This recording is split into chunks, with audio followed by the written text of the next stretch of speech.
مدینہ کیسے بنا اور اس کی پہل کہاں سے ہوئی۔ اللہ کے نبی کا فرمان ہے ما من نبی الا حج، ہر نبی نے حج کیا، بیت اللہ ہر نبی آیا۔ موسیٰ علیہ السلام اپنی قوم کے ساتھ جب حج کرنے تشریف لائے اور واپسی کا راستہ ان کا یہی تھا،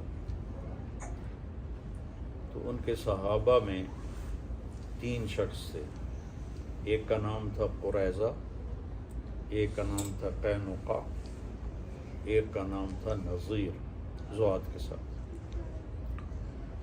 جہاں سے گزر رہے تھے تو وہ تینوں علماء تھے، وہ آپس میں کہنے لگے لگتا ہے یہ وہ جگہ ہے جہاں آخری نبی آئیں گے، تو کیوں نہ ہم یہاں رہ جائیں۔ یہ جگہ کچھ بھی نہیں تھی، ایک وادی تھی بس، تو ہماری نسلیں یہاں رہیں گی، جب آخری نبی آئیں گے تو ان پر ایمان لے آئیں گے۔ تو انہوں نے موسیٰ علیہ السلام سے اجازت چاہی کہ ہم یہاں رہ جائیں، تو انہوں نے اجازت دے دی کہ ٹھیک ہے رہ جاؤ۔ جب یہ والسماء ذات البروج میں جو واقعہ ہے کہ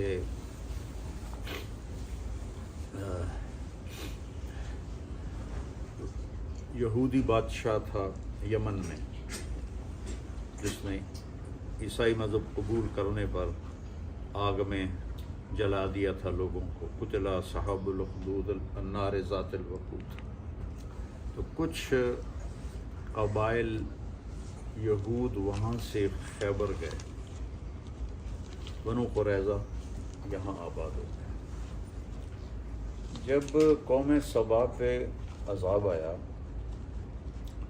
تو اس کے 13 نبی ان کے پاس آئے ان کو سمجھانے کے لیے، وہ نہیں مانے۔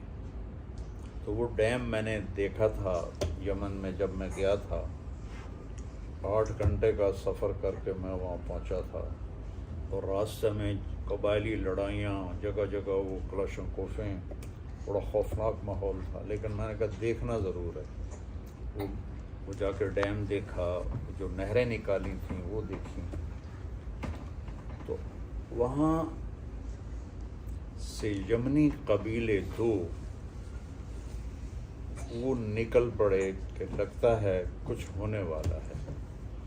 ایک کا نام اوس تھا اور دوسرے قبیلے کے سردار کا نام خزرج تھا، دونوں بھائی تھے۔ تو وہ چلتے چلاتے وہ یہاں مدینے میں آ کے آباد ہو گئے۔ جب یمن کا ایک بادشاہ تھا تبع، اس نے مدینے پہ آگے شام پر حملہ کرنا تھا، تو مدینے پہ جب وہ اٹیک کرنے لگا تو یہود کے علماء نے اس سے کہا یہاں آخری نبی آنے والا ہے، یہاں یہ کام نہ کرو، تمہیں نقصان ہو سکتا ہے۔ تو اس نے پھر اپنی فیملی میں سے، اپنے شاہی خاندان سے ایک خاندان کو یہاں مدینے میں آباد کر دیا، اور ایک تحریری خط بھی لکھ دیا، وہ اشعار پر مجھے یاد تھے لیکن اب بھول گئے، کہ میں اس آخری نبی پہ ایمان لایا۔ تو وہ جس فیملی کو یہاں چھوڑ کر گئے تھے، اس کے مہمان بنے میرے نبی ابو ایوب انصاری، طبہ کی چھوڑے ہوئے خاندان میں سے تھے۔ اس وقت کی دعا کو اللہ نے یہ آنر دیا کہ ابو ایوب کے مہمان بنے ہمارے نبی۔ تو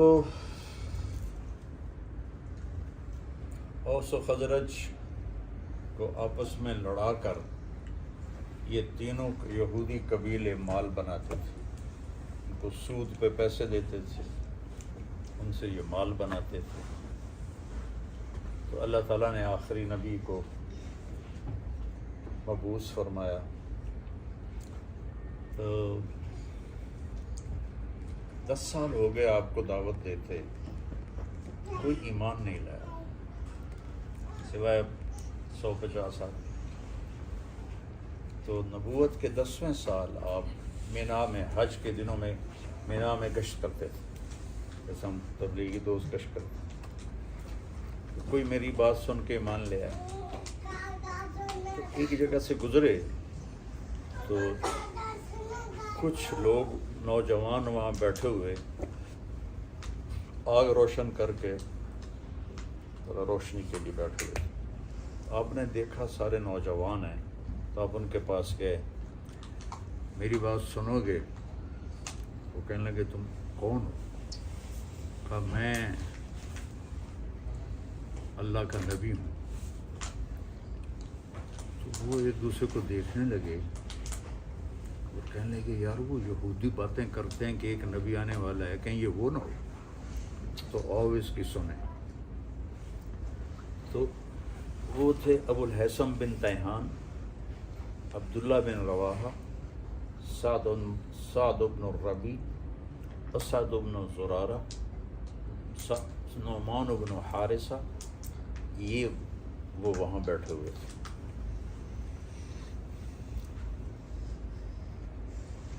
آپ نے ان کو دعوت دینی شروع کی، قرآن آپ کیا تھے؟ قرآن سناتے، اور عبادہ بن سامت چھٹے تھے۔ وہ کہنے لگے ہوا یہ کلام تو انسانوں والا نہیں ہے، یہ وہی نبی لگتا ہے، چلو پہل کرو۔ تم 6 نے کلمہ پڑھ لیا، آپ اتنے خوش ہوئے، تو کہنے لگے اگلے سال ہم آئیں گے۔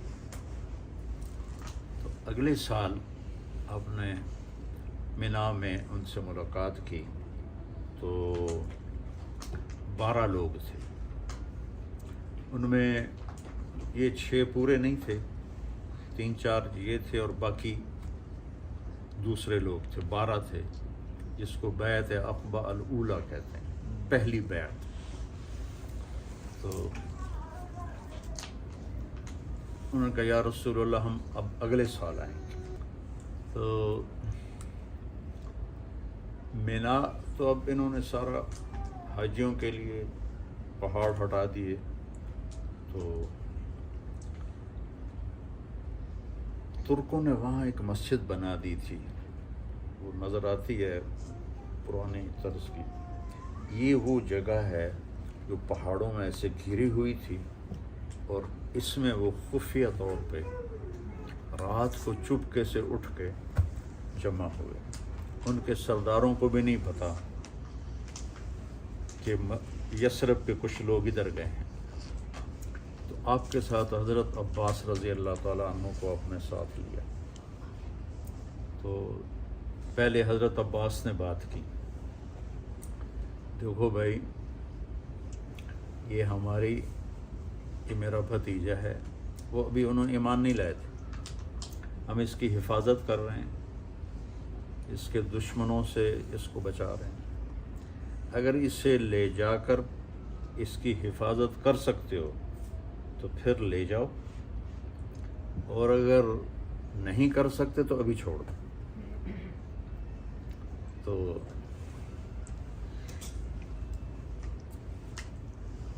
اسد بن زرارہ رضی اللہ تعالیٰ عنہ کہنے لگے یا رسول اللہ، وہ جو پہلی بیعت میں شریک، اجازت ہے میں جواب دوں؟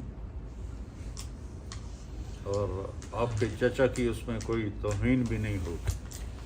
انہوں نے کہا کہو۔ تو وہ کہنے لگے عباس چوڑیاں ہم نے بھی کوئی نہیں پہنی ہوئی، نحن ابناء الحرب کابرا عن کابر، ہم نسل در نسل جنگجو لوگ ہیں۔ وہ آپس میں جو لڑ رہے تھے 300 سال سے، ہم نسل در نسل جنگجو لوگ ہیں، اور ہم کبھی پیٹھ پھیرنے والے نہیں ہیں۔ اور تم جانتے ہو کہ جسے قوم ٹھکرا دے اسے ہم قبول کر کے اپنا سردار بنائیں، یہ عرب کی ثقافت میں کتنی مشکل چیز ہے۔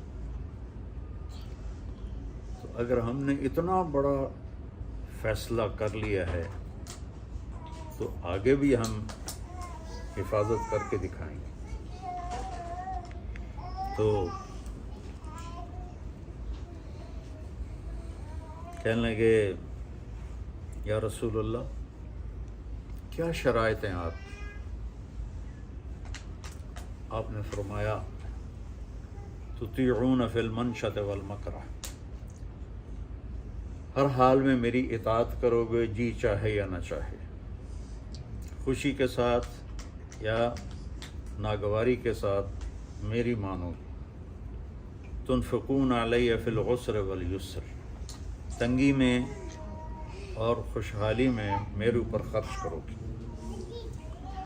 تمنعوننی کما تمنعون ابناءکم و اولادکم، میری حفاظت کرو گے جیسے اپنی اولاد کی حفاظت کرتے ہو، تأمرون بالمعروف و تنہون عن المنکر و تجاہدون فی سبیل اللہ، امر بالمعروف کرو گے، نیکی پھیلاؤ گے، برائی مٹاؤ گے، جہاد کرو گے، ولا تخافون فی اللہ لومۃ لائم، اور اللہ کے معاملے میں کسی کی لان تان کی پرواہ نہیں کرو گے، 5 شرط۔ تو انہوں نے کہا یہ ہم تیار ہیں۔ اسد بن زرارہ نے کہا یا رسول اللہ ہاتھ بڑھائیں، بیعت ایسے ہوتی تھی۔ تو ایک صحابی ہیں ان میں سے، مدینے والوں میں سے، ان کا نام بھی عباس ہے، لیکن عباس بن مرداس، یہ عباس بن عبد المطلب تھے، وہ عباس بن مرداس۔ ٹھہر، پہلے سوچ لو کہ اگر ہاتھوں میں ہاتھ دے رہے ہو اس بندے کے تو تم پر پورا عرب حملہ کرے گا، اور تمہاری عورتیں بیوہ ہوں گی، تمہارے بچے یتیم ہوں گے، تمہارے مال لوٹے جائیں گے اور تمہارے اوپر قبضے کیے جائیں گے۔ اگر برداشت کر سکتے ہو بسم اللہ کرو، اگر نہیں کر سکتے ہو یہ سب ہونے والا ہے تو پھر ابھی چھوڑ دو۔ تو ابو الحسن بن تیہان نے پوچھا یا رسول اللہ، یہ جیسے عباس کہہ رہا ہے ہمارا بھائی، یہ سب کچھ ہمارے ساتھ اگر ہو جائے تو ہمیں ملے گا کیا؟ تو آپ نے فرمایا تمہیں جنت ملے گی۔ پھر تو کوئی سوچنے کی بات ہی نہیں۔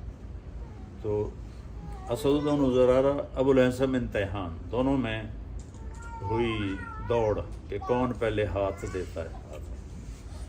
تو زیادہ یہ کہتے ہیں کہ ابو الحسن بن تیہان کا ہاتھ پہلے پڑ گیا، اسد بن زرارہ تھوڑا سا پیچھے رہ گیا، تو انہوں نے بیعت کی۔ پھر سب نے بیعت کی۔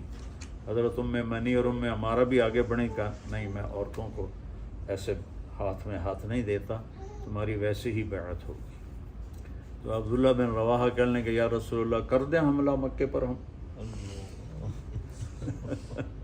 آپ نے کہا نہیں، ابھی مجھے اس کا حکم نہیں ہوا، ابھی تم خاموشی سے چلے جاؤ۔ وہ گئے تو شیطان نے پہاڑ کے اوپر کھڑے ہو کر ایک زوردار آواز لگائی، مکے والوں تمہارے خلاف یثرب والوں نے سازش کر دی۔ یہ آواز قریش نے سنی اپنے کانوں کے ساتھ۔ تو جب صبح ہوئی تو انہوں نے مدینے کے سردار بلا لیے، ابھی کیا سازش کرو، کیا سازش کرو؟ ان کو پتہ ہی نہیں تھا کہ سارا کام تو نوجوانوں نے کیا۔ تو وہ کہنے کی کون سی سازش؟ کہا بات آواز آئی، ہم نے سنی کہ ہمارے خلاف تم لوگ سازش کر رہے۔ کہا ایسی تمہارے کان بج گئے ہوں گے، کچھ بھی نہیں، ہم تو کوئی بھی ایسا مسئلہ نہیں۔ تو چلتے وقت صحابہ مدینے والوں نے کہا یا رسول اللہ پھر آپ آئیں نا ہمارے پاس۔ آپ نے کہا جب اللہ کا حکم آئے گا تو میں آ جاؤں گا۔ تو اس حج کے بعد آپ نے ہجرت کی اجازت دی، تو صحابہ نکلنے لگے، ایک دو، کوئی چھپ کے کوئی کھل کے۔ حضرت عمر رضی اللہ تعالیٰ عنہ نے جب ہجرت کا ارادہ کیا تو زرہ پہنی اور ہتھیار سجائے اور بیت اللہ کا طواف کیا، اور کہنے لگے جو یہ چاہے کہ اس کے بچے یتیم ہو جائیں اور بیوی اس کی بیوہ ہو جائے تو آ جائے، میں جا رہا ہوں۔ کسی کو جرت نہیں ہوئی اٹھنے کی، سورے سے دم بخود۔ تو ابو بکر صدیق نے اجازت مانگی تو کہا نہیں۔ تو انہوں نے کہا کیا میں آپ کے ساتھ ہوں؟ آپ نے کہا ہاں۔ تو وہ رونے لگے۔ تو